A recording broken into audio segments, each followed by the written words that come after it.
colombiana fue la creadora de la mejor película animada para el año 2024. Juan Pablo Otero se vuelve el presidente de la República. La generación Eureka finalmente se descubre que nunca y en ningún momento fueron niños, eran adultos disfrazados de niños. Nunca fueron niños, sino que eran adultos disfrazados de niños. ¿Cómo así que Juan Pablo Otero es el nuevo presidente de la República? Una colombiana, la protagonista en una película animada para este año 2024, la mejor película. Pues yo creo que esto que acabo de leer es mentira, pero tú sí sabes qué es la desinformación, qué son las noticias falsas, qué se teje detrás de todo esto y fundamentalmente las consecuencias de la desinformación. Pues yo más o menos lo tengo claro. Sin embargo, el día de hoy me vine a la Casa del Periodismo y quiero entrevistar a alguien que me pueda dar luces al respecto. Vamos, acompáñenme.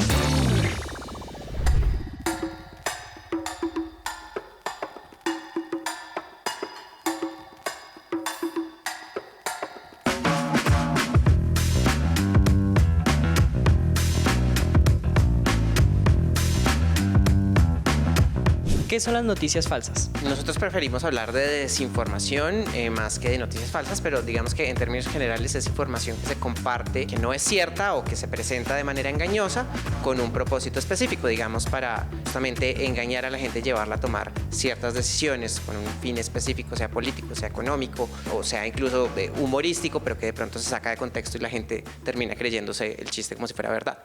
En una investigación muy profunda, algunos estudiantes descubrieron que la profesora Torrejón usa viejas técnicas de enseñanza. Que Otero diga cuáles son sus fuentes confiables. ¿Y existe algún tipo de iniciativa que esté encaminada a erradicar o a contrarrestar la desinformación? En Colombia los principales somos Colombia Check, el detector de mentiras de la silla vacía, la agencia AFP, en fin, F Verifica. Básicamente lo que hacemos es revisar los contenidos que circulan en internet y a veces también, digamos, las declaraciones que dan figuras públicas, sobre todo políticos, contrastarlas con diferentes fuentes y finalmente determinar qué tan veraces o no son esos contenidos o esas declaraciones. Bueno, José, ¿y nos puedes explicar qué funciona acá? ¿Qué es esta casa? Bueno, aquí estamos en la Casa del Periodismo, que es la sede que comparten la Fundación para la Libertad de Prensa y Consejo de Redacción, que es una asociación de periodistas que promueve el periodismo de investigación y que es la organización madre de Colombia Check. ¿En qué particularmente escenarios o aspectos es donde más se refleja lo de la desinformación? ¿En qué escenarios, en qué aspectos, en qué temáticas? Pues las temáticas dependen mucho también de como de lo que está hablando la opinión pública o la sociedad en general. Entonces, cuando se estaba discutiendo el acuerdo de paz, pues había mucha desinformación sobre ese tema. Ahorita hay mucha desinformación en torno a las reformas, también por ejemplo en el tema de salud, que por supuesto tuvo un pico grandísimo en la época de la pandemia, pero también hay mucha desinformación en términos de salud con remedios falsos para diferentes enfermedades y de derechos de poblaciones históricamente discriminadas. Y particularmente nos puedes contar qué es el fact-checking. Una variante dentro del periodismo que se dedica a través de una metodología como muy específica, un paso a paso, a determinar si contenidos específicos o frases específicas son veraces o no, o qué tan veraces son. ¡Miren!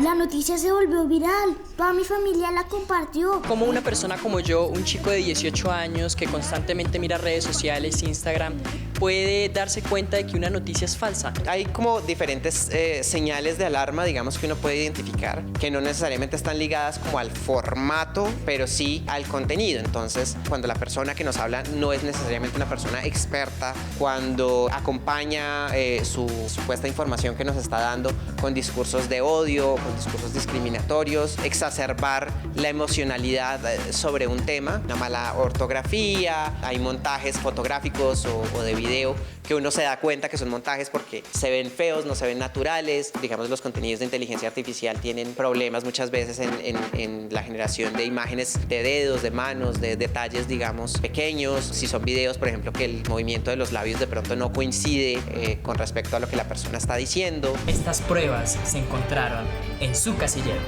Yo no tengo un casillero. ¿Se da cuenta? Es una noticia falsa.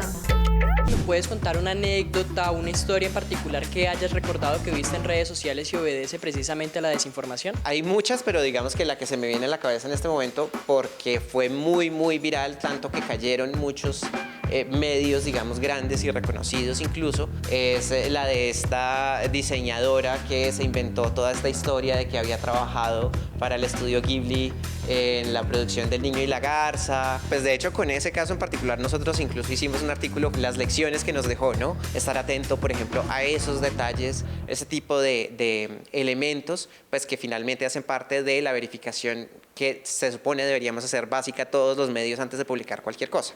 Pues ellos me dijeron a mí que vieron a la profesora meter unos ladrillos y unas reglas en su casillero y que iba a utilizar eso contra nosotros. ¿Cómo identificar un periodismo riguroso teniendo en cuenta además que también existen las ideas alternativas y demás? Digamos, si estamos hablando de portales o de cuentas de redes sociales que se identifican como medios, pues por lo general, si son medios serios, tienen varias, digamos, cuentas en diferentes plataformas que se relacionan entre sí, pero además, por ejemplo, son contenidos que identifican claramente cuáles son sus fuentes, cuáles son sus preferencias políticas, que eso también hay que tenerlo en cuenta a la hora, pues, de evaluar a quién le creemos y sobre qué temas.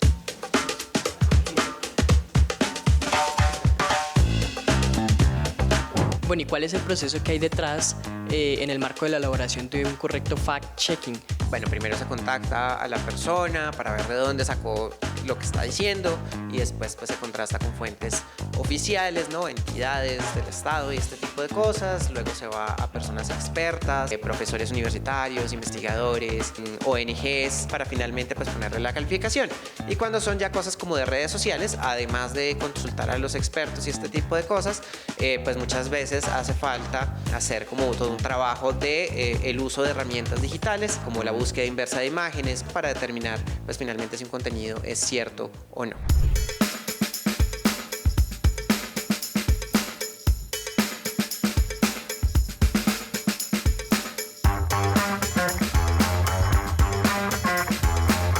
Este es un ejemplo de una desinformación que circuló de un supuesto medallista colombiano que había ganado oro en los Juegos Olímpicos de París.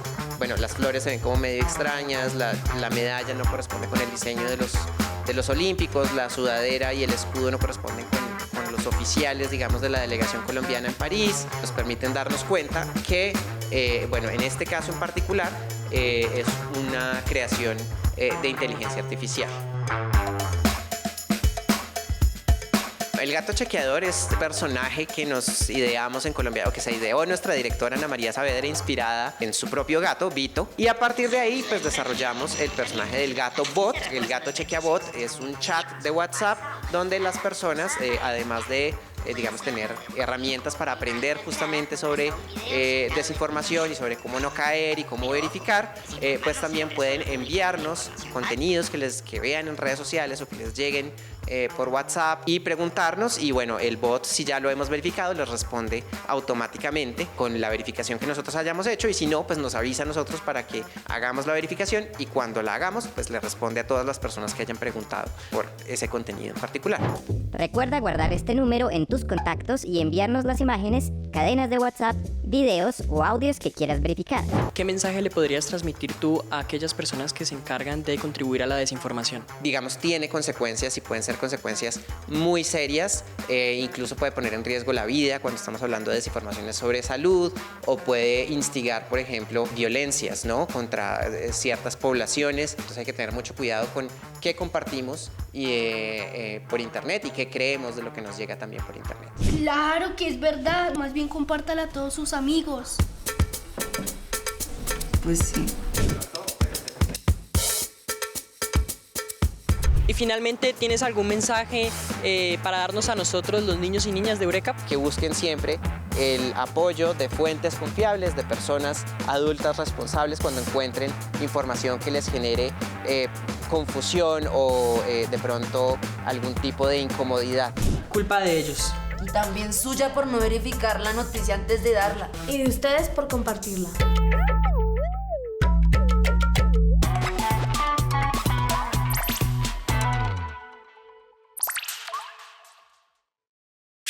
Este contenido es financiado con recursos del Fondo Único de TI.